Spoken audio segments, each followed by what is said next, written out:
নমস্কার, দেখছেন নিউজ 18 বাংলা। আপনাদের সঙ্গে রয়েছি আমি সোনিয়া। আর শুরুতেই বুলেটিনে নজর রাখতেই হচ্ছে কাউন্সিলরকে খুনের চেষ্টা খাস কলকাতায় কসবায়।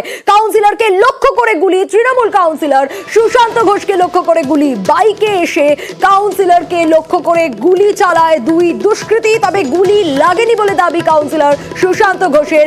কাউন্সিলরকে গুলির ঘটনায় এক নাবালককে গ্রেপ্তার করা হয়েছে। আর সিসি ক্যামেরা ফুটেজের দিকে নজর রাখবো, সেই আগ্নেয়াস্ত্রের ছবি দেখাচ্ছি আপনাদের। তারই পাশাপাশি ম্যাগাজিন লক হয়ে যাওয়ায় প্রাণে বেঁচে যান সুশান্ত ঘোষ এবং সেই সময়কার ছবিটা সিসি ক্যামেরা ফুটেজ আপনাদের দেখাচ্ছি।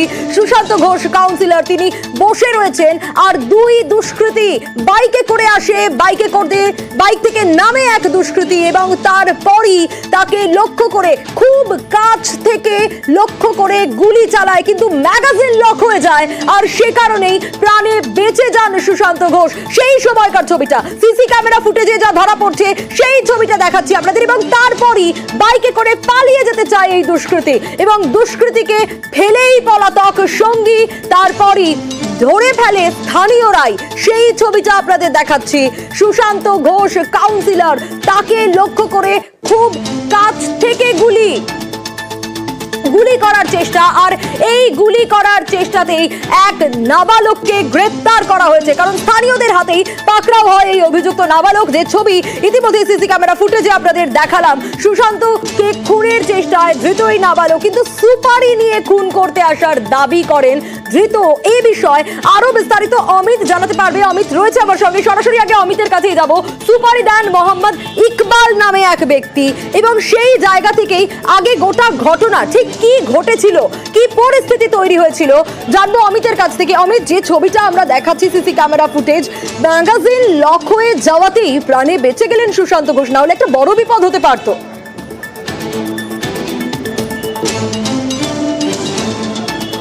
ম্যাগাজিন লক হওয়ার কারণে প্রাণে বেঁচে যান সুশান্ত ঘোষ। 108 নম্বর ওয়ার্ডের কাউন্সিলর। প্রতিদিন যেমন তিনি সন্ধ্যের পরে তার বাড়ির ঠিক নিচে বসে থাকেন, আজকেও একই জায়গায় তিনি বসেছিলেন। তার পরিচিত বেশ কয়েকজন তার সঙ্গে দেখা করতে আসছিলেন, তিনি কথা বলছিলেন। এরই মাঝে 8:10 থেকে 8:20 মধ্যে হঠাৎই একটি স্কুটি তার বাড়ির সামনে এসে রাস্তার উপরে দাঁড়ায় এবং সেখান থেকে এক যুবক, জানা যাচ্ছে পুলিশ সূত্র থেকে তিনি নাবালক, বিহারের বাসিন্দা, স্কুটি থেকে নেমে সুশান্ত ঘোষের কাছাকাছি এসে সুশান্ত ঘোষকে তাক করে গুলি চালানোর চেষ্টা করে। ম্যাগাজিন লক হওয়ার কারণে গুলি চলেনি। এরপরই সুশান্ত ঘোষের পাশে এক ব্যক্তি বসেছিলেন, তিনি দৌড়ে গিয়ে ওই যুবককে ধরার চেষ্টা করে, বালককে ধরার চেষ্টা করে। ততক্ষণে সে বালক স্কুটিতে উঠে পালানোর চেষ্টা করছে, কিন্তু যেহেতু পেছন থেকে ধরা হয়েছিল সে পড়ে যায় এবং তারপরে দৌড়তে শুরু করে। তাকে ইতিমধ্যে স্থানীয় বাসিন্দারা পাকড়াও করে কসবা থানার হাতে তুলে দিয়েছে। এই মুহূর্তে পুলিশ তাকে জেরা করছে, তাকে আটক করে জিজ্ঞাসাবাদ করা হচ্ছে। ঠিক তুমি যে কথা বলছো আমি একটু সঙ্গে থাকো, নাবালককে জেরা করা হচ্ছে, কিন্তু এই সুশান্ত ঘোষকে খুনের চেষ্টায় যে নাবালক গ্রেপ্তার, তাকে সুপারি দেওয়া হয়েছিল। সুপারি নিয়ে খুন করতে আসার দাবি ধৃতের আমরা নজর রেখেছি ইতিমধ্যে, সেই আপডেটটা জানাবো আপনাদের। সুশান্ত ঘোষকে খুনের চেষ্টায় ধৃত নাবালক, তাকে জেরা করা হচ্ছে। সুপারি নিয়ে খুন করতে আসে দাবি করছে ধৃত, কিন্তু যে সুপারি দিলেন নাম বলছে মোহাম্মদ ইকবালের। কে এই ব্যক্তি অমিত জানাতে পারবে। অমিত রয়েছে আমার সঙ্গে। অমিত, এই যে নাম উঠে এলো জেরায় মোহাম্মদ ইকবাল, যিনি সুপারি দিয়েছিলেন এই নাবালককে, কাউন্সিলরকে গুলি করার জন্য, যেখানে তুমি বলছিলে ম্যাগাজিন লক হয়ে যাওয়ার ফলে প্রাণে বেঁচে গেলেন সুশান্ত ঘোষ, এই মোহাম্মদ ইকবাল কে?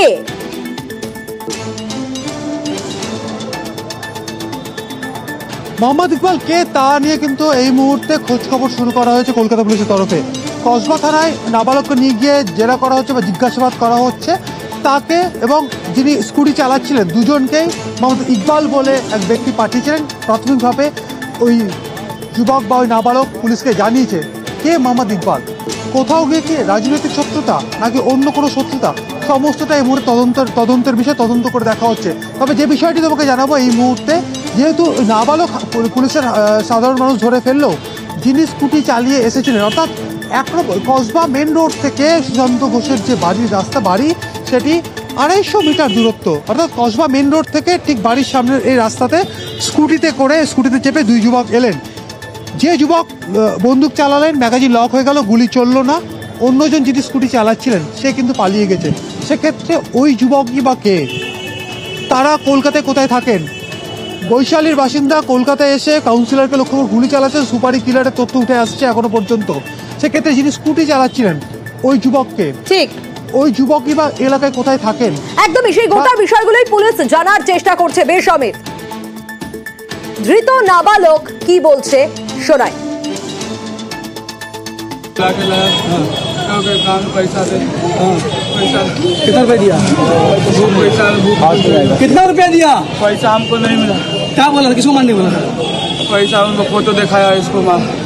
कहाँ कौन भेजा था मोहम्मद इकबाल तो इससे कहाँ मिला था?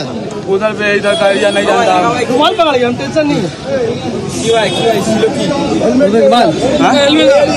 ये किसको गोली चलाना है? किसको गोली चलाना है? मोहम्मद इकबाल दे, किसको मारना है? किसको मारना है? फोटो में मार नहीं। मोहन का तेरा किसको मारना है? तो बोल किसको मारना है? पहले फोन में फोटो दिखा था, फोन तो फोटो में जाओ दिखा चला गया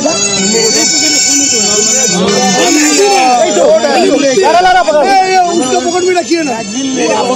ठीक है थाना में दे देंगे। नंबर बता। नंबर আরেকটা মাল কোথায় ফেলেছিস? মাল বহিরাগতর হামলা বলে দাবি করছেন সুশান্ত ঘোষ। এগিয়ে আসলো, এগিয়ে এসে হঠাৎ করে কোমর থেকে মেশিন বার করে বুক লক্ষ্য করে আমার গুলি করলো। দুবার মেশিন দ্বারা টেপানোর চেষ্টা করলো, কিন্তু স্যার লক হয়ে যায়, গুলিটা বেরোয়নি। তারপরে যারা ছিল লোকাল লোক, পাড়ার লোক, তারা তাড়া করে তাকে ধরে নিল। মনে হয় না এখানকার লোক বাইরের লোক, এবং আমার মনে হয় না যে অঞ্চলের 107 নম্বর 8 নম্বর কসবা অঞ্চলের কেউ এর সঙ্গে যুক্ত আছে। বাইরের থেকে কেউ বা কারা এই জিনিস ঘটিয়েছে, এবং পিছনে একটা বড় মাস্টার মাইন্ড আছে। কেন, কি কারণে, এটা নিশ্চিতভাবে কলকাতা পুলিশ বার করবে বলে আমার বিশ্বাস। আমার নিজের পাড়ায়, আমার বাড়ির তলায় এই ঘটনার সম্মুখীন হতে হবে, এটা ভেবে আমার খারাপ লাগছে। আমি দুঃখিত এবং ব্যথিত। সুশান্ত বাবু এখানে আছে, সুশান্ত বাবু এখানে প্রত্যেকদিনই বসে থাকি। আমি ভেতর থেকে আওয়াজ পেলাম যে একটা কেউ হচ্ছে, তখন আমরা ছুটে এলাম। বাইক নিয়ে আসছিল, সেই সময় দুজনে ছিল একটা বাইকে, একজন নেমেছে, গুলিটা যেটা চালু করবে সেটা কিন্তু সেই অবস্থায় লক হয়ে গেছে, লকটা চালু করতে মানে যখন ও বাইক ছেড়ে দিয়েছে, পেছনে যে একজন নামিয়ে দিয়েছে, তাকে আমাদের একজন লোক যে ছিপকে ওকে ধরে আটকে রেখেছি। তারপর তখন লকটা যখন চালু করতে পারে না। আর এবার নজর রাখবো ট্যাবের টাকা গায়েব, তদন্তে রফ অ্যান্ড টাফ প্রশাসন। মুখ্যমন্ত্রী বললেন কড়া ব্যবস্থা নেওয়া হবে, বঞ্চিত পড়ুয়াদের দ্রুত দেওয়া হবে ট্যাবের টাকা। ট্যাব নিয়ে সিট গঠন করেছে, এটা অ্যাডমিনিস্ট্রেশনের কাজ, অ্যাডমিনিস্ট্রেশন করতে দিন। এর মধ্যে মহারাষ্ট্রেরও অনেক প্রজেক্ট ওরা হাইজ্যাক করেছে, অন্যান্য রাজস্থানেরও করেছে, সব স্টেটের থেকে হাইজ্যাক করেছে। এই গ্রুপটাকে আমরাই ধরতে পেরেছি। সুতরাং আমাদের administration is very strong, rough and tough. SIT গঠন করেছে, বাদ বাকি যা যা করার করবে, এবং ট্যাবের যারা টাকা পায়নি তাদের সবাইকে টাকা দিয়ে দেওয়া হচ্ছে। অনলাইনে লেখাপড়ার জন্য ক্লাস 11-এর পড়ুয়াদের 10,000 টাকা দেয় রাজ্য সরকার। প্রকল্পের নাম তরুণের স্বপ্ন। সেই স্বপ্ন চুরি।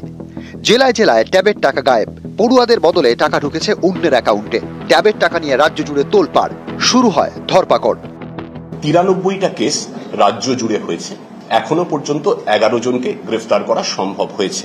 এফআইআর গুলো হয়েছে, তার সূত্রে আমরা জানতে পেরেছি 1911 জন পড়ুয়া প্রতারিত হয়েছেন। যে একটা আন্তঃরাজ্য অসাধু চক্র এর পিছনে কাজ করার একটা প্রবল সম্ভাবনা ইঙ্গিত আমরা দেখতে পাচ্ছি। মহারাষ্ট্র, রাজস্থান, ঝাড়খণ্ড, যেখানে এই ডিবিটি স্কিম, যেটাকে ডাইরেক্ট বেনিফিট ট্রান্সফার স্কিম বলা হয়, সেই ধরনের যে প্রকল্প, সেই প্রকল্পগুলি থেকে অর্থ এইভাবে সাইবার ফ্রডের মাধ্যমে তারা আত্মসাৎ করেছে। এটা ঘটনা উত্তর দিনাজপুরের চোপড়া এবং মালদার বৈষ্ণবনগর থেকে একটা কার্টেল, একটা ইঙ্গিত পাওয়া যাচ্ছে যে এখান থেকেই অভিযুক্তরা একটু বেশি ধরা পড়ছে। এটা একটা হাব হতে পারে। বৃহস্পতিবার রাতেও মালদা থেকে এক যুবককে গ্রেপ্তার করে পূর্ব বর্ধমানের পুলিশ। বৈষ্ণবনগরের চক শেহেরদির বাসিন্দা এই যুবক রাষ্ট্রায়ত্ত ব্যাংকে গ্রাহক পরিষেবা কেন্দ্র চালাতো। তার বিরুদ্ধে ট্যাবের টাকা 9-6 অভিযোগ। সব ট্যাবের টাকা ঢুকেছে কাস্টমারের অ্যাকাউন্টে, আমার কাছে তুলেছে, সিট সবই আছে, ওগুলো ইনভেস্টমেন্ট করার জন্যই ধরে। ট্যাব তদন্তে শুক্রবার উত্তর দিনাজপুর থেকে গ্রেপ্তার করা হয় নূর আলমকে। চোপড়ার কাঁটাগাঁওয়ের বাসিন্দা এই যুবকেরও রাষ্ট্রায়ত্ত ব্যাংকের গ্রাহক পরিষেবা কেন্দ্র রয়েছে।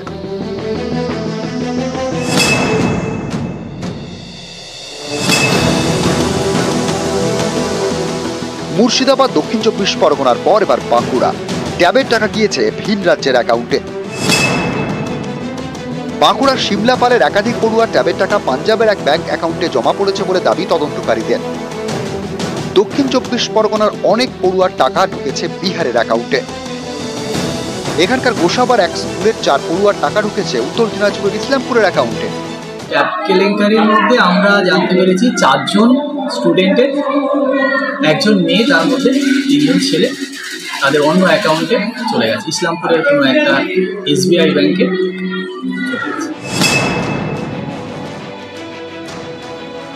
শিলিগুড়িতে অনেক পড়ুয়ার অ্যাকাউন্টে ঢোকেনি ট্যাবের টাকা। স্কুল শিক্ষা দপ্তর এবং পুলিশে দায়ের অভিযোগ। আমাদের স্কুলে 6 জন মেয়ে টাকা পায়নি এখনো। 6 তারিখ জানতে পেরেছি। আমরা ডিআই অফিসে জানিয়েছি, ব্যাংকে জানিয়েছি যে ওদের টাকা ঢোকেনি। বাকিদের ক্ষেত্রে কোনো সমস্যা নেই?